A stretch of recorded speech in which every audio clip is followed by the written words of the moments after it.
ఒక చిన్న అనౌన్స్మెంట్ ఉంది. మీకే కాదు, హోసన్నా మినిస్ట్రీస్లోని అన్ని సంఘాలు కూడా సంబంధించిన అనౌన్స్మెంట్ లైవ్ పోతుంది కనుక అందరూ వింటారని ఈ మాట చెప్తున్నాను. ఫిబ్రవరి 1 తారీఖు నుండి అన్ని హోసన్నా ప్రార్థన మందిరంలో ఉపవాస విజ్ఞాపన ప్రార్థన కూడికలు జరుగుతుంది.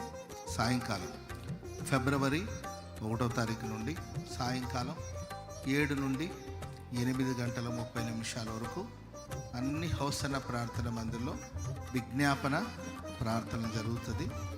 గుడారాల పండుగ నిమిత్తం ఫిబ్రవరి 1 తారీఖు నుండి గుడారాల పండుగ జరిగేంత వరకు ఉపవాస విజ్ఞాపన ప్రార్థన జరుగుతుంది. ఆయా ప్రాంతాల్లో ఉన్న విశ్వాసులందరూ కూడా గమనించి మనకు హోసన్నా ప్రార్థన మందిరం ఎక్కడ నియర్ ఉంటుందో అక్కడ సేవకులు ప్రార్థనలో ఉంటారు. సాయంకాలం 7కు ప్రారంభించి 8 గంటల వరకు జరుగుతుంది. తప్పనిసరి ప్రార్థనలో పాలు పొంది ప్రార్థన చేయండి.